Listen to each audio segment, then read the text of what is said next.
Friends welcome my back to channel Aloo Sarkar. तो आज के आमरा तोमादेर सामने चिकेन रेसिपि शेयर करब।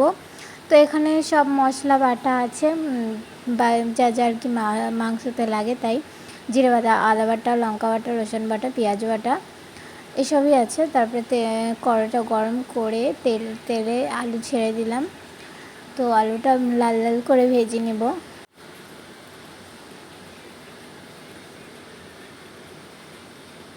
তো আমাদের ভাজা কমপ্লিট, দেখতে পাচ্ছ কি সুন্দর করে ভাজা হয়ে গেছে। তো আমি বাটিতে একটা নামিয়ে নিলাম। তো নামাতে গিয়ে একটা পড়ে গেছে। আর এখানে আমি রান্না করছি না, আমার হাজব্যান্ড রান্না করছে। তো আমি সব রেডি করে দিয়েছিলাম, শুধু খুন্তি নাড়ছিল আর কি। তো দেখতে থাকো। তো তেলের ভিতরে জিরা আর তেজপাতা দিয়ে দিলাম।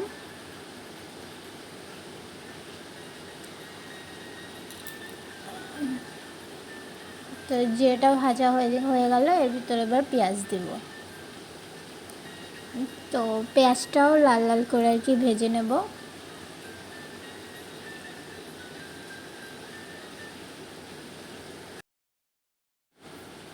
তো আমাদের ভাজা হয়ে গেল পেঁয়াজটা। এবার যা মশলা ছিল সব ঢেলে দিলাম। এখানে আছে আদা রসুনে আদা পেঁয়াজ কি বলি আমি, এখানে আছে লঙ্কা আদা। এবার দিয়ে দিল রসুন আদা পেঁয়াজ সব কিছু একসাথে দিয়ে দিল।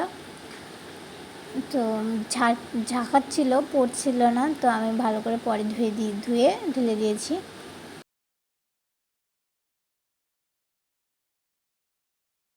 তো এটাকে ভালো করে কষিয়ে নেব। কষার পরে এর ভিতরে মাংস দিব।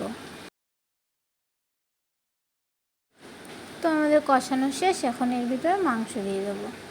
তো মাংসটা তারপরে এর ভিতরে মাংসটা কষিয়ে তারপরে জল দেব এর ভিতরে আবার।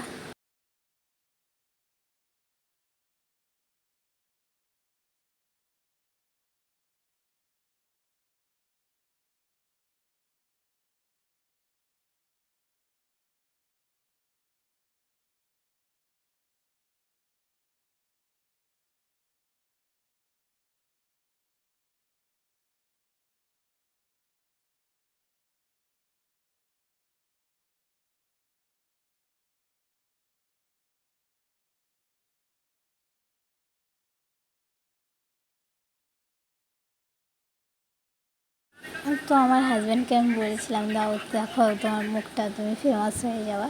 তো হাসি দিল তাই শুনে। তারপর ভেজে থাকা আলুগুলো দিয়ে দিলাম। আর তোমাদের দেখানো হয়নি, নেওয়া হয়নি ভিডিওটি। তো এখানে হলুদ লবণ দেওয়াটা তোমাদের দেখাইনি আর কি, ওই জিনিসটা না দিলে টেস্টি হবে না। তো ওটা আমরা দিয়ে দিয়েছি আগেই। তো এখন কষানো হয়ে গেছে, এখন গরম জল ঢেলে দেবো এর ভিতরে। আগের থেকে গরম জল করা ছিল, ওটাই ঢেলে দিচ্ছি।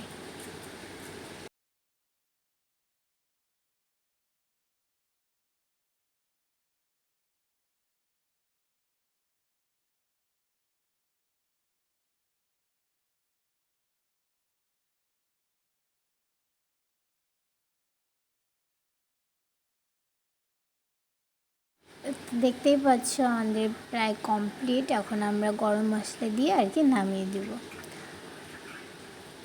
তারপরে খেয়ে বলবে কেমন হয়েছে। তো আমি লাস্টে গেলাম, গরম মশলাটা দিয়ে নামিয়ে দিলাম। তারপর কি চিকেনটা নামিয়ে আমার হাজব্যান্ডকে খেতে দিয়ে দিলাম। তো আমার হাজব্যান্ড খেয়ে বলবে কেমন হয়েছে। তো তোমাদের জন্য এতটুকুই ছিল।